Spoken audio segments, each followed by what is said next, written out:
Yo, what's up guys, welcome back in next match Cross-Banlist Cup. So we are back at the bottom part, right? Still the left side of the bracket being the losers bracket. So from now on, if a deck loses here on the left side, it will be out of the tournament. We start at the bottom. So we have True King Dinosaur Yangzing, a deck from 2017. It's going to take on, this is by the way a deck pre-Master Rule 4, so still in Master Rule 3, but right at the end of Master Rule 3. So still occupying all the, regular monster zones for those delicious synchro summons. It's going to take on a deck, a prime Master Rule 4 format, and that's Electrumite Turbo, as you know, fully focused. Well, this is mainly more the list you see here, mainly an OCG list, by the way, the Supreme King Darkroom dot deck featuring, multiple Electrumite, plus some, summon sorcerers shenanigans packed in there as well. So which deck has the advantage? If I remember correctly, I was about to say they were kind of like the finals from one of the previous Cross-Banlist Cup finals from a couple of years ago, and I think Pendulums took that one, if I'm not mistaken, or I can't remember, but I think so. But the thing is that if I remember correctly, that Pendulum deck was different, was definitely different. So keep that in mind. So which deck has the advantage?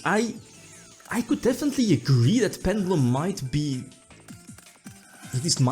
advantage. I'm looking at stuff like Dweller, for example.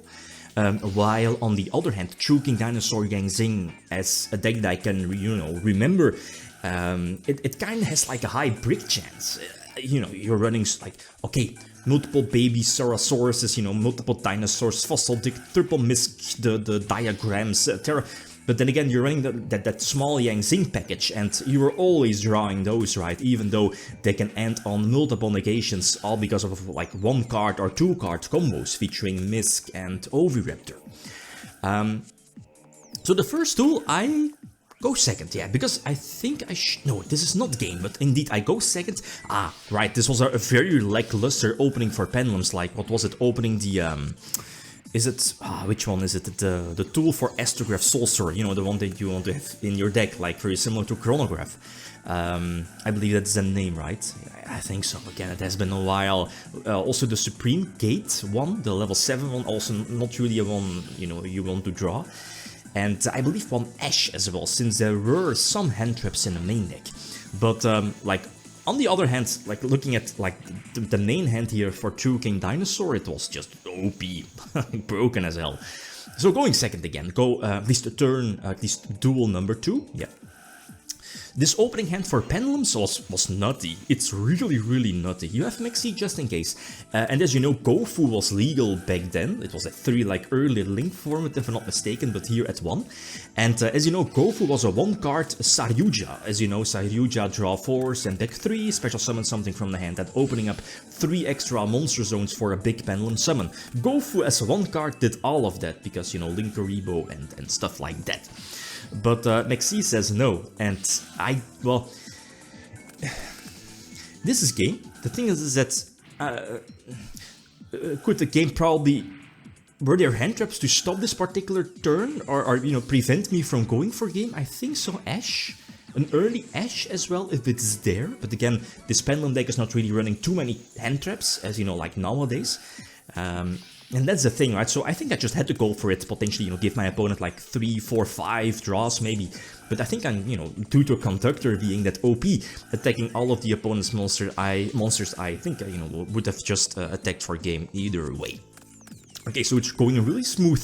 Game number 3, again goes second, and this is not looking too good. Now I'm not saved by Maxi, so then again, this doesn't really seem too strong for, again, Supreme King Pendulums. Not that strong of the opening board, but Dweller says no against pretty much everything. And that Pendulum Magician in defense was a tell that the Pendulum Graph Trap was set, right? Otherwise, nice bluff. But I think it was set together with Callby. Yeah, Callby again also dumps on this deck, prevents Misk as a whole, and that's kind of huge, especially because if you have that Pendulum Graph Trap, right, you can like, destroy a conductor by banishing, you know, the misc from the graveyard off of the call by. So it is what it is. I am just going to scoop this one up, no chance. But I know that I'm going first, and I know that I'm playing against a deck that isn't really making too many hand traps. So looking at this opening hand, broken. This is really broken. You have the Earth True King to trigger both babies, and that's pretty much full combo. The Overraptor searches Conductor. Again, you can just summon Conductor at the end of your combo, and I should be able to end on, what is it, True King of all Calamities? Conductor should be there, and the Yang Zing engine is live, and with that I mean like the Omni-Negation of Pillars, their Infernity Barrier alike cards, and that, you know, synchros up during your opponent's turn into a Herald play, right? Like if you sacrifice your what is it, Susano? Is it Susano? I'm not sure. It has been a while. The level 4 Yang Zing here on my left side. You know, when it's like destroyed off of pillars, you can surge to level 3, and that will trigger the level 1 Yang Zing in the graveyard, and then, you know, you can Excel synchro summon during your opponent's turn for Herald, and that's basically another Omni-Negation, and, you know, it's protected by True King of all Calamities again. No monsters from your opponent can attack. So this was kind of disgusting, and, you know, proves that the deck back then was so OP. Again, Conductor eventually attacking for game use. I guess it doesn't really matter too much, because I still had 9 pillars, right? Yeah, but whatever. We had 1 extra duel, we can't end like this, right? So again, go second, and this opening hand is kind of okay. But again, you definitely, like, if Pendulums, let's face it, if they open good, they can end on at least Dweller, probably Electrumite, and then maybe potential, like this particular build, Helki Fibrex for, whatchamacallit, the Supreme King Synchro during my turn, to Raigeki my board, and maybe Naturia Beast, if there's, you know, a level 4 Earth on the side of the field as well. But again, Beast doesn't really do that much. I mean, it could stop, I guess, a crucial diagram as well. So Saryuja hits the field, I guess, you know, opening up those extra monster zones. You have the, whatchamacallit, the Supreme King, you know, it's the dark room one, the fusion, right? It's banned, you know what I mean. The one that copies, like, Electrumite most importantly. So again, as I mentioned before, yep, Dweller hits the field, and this is, here is where Master Rule 4 comes in really awkward. Again, you don't have any, at least you're kind of forced, you know, to go for the Link Summon first, opening up those extra monster zones, because otherwise Vortex would not have been able to hit the board if you went for Helki first.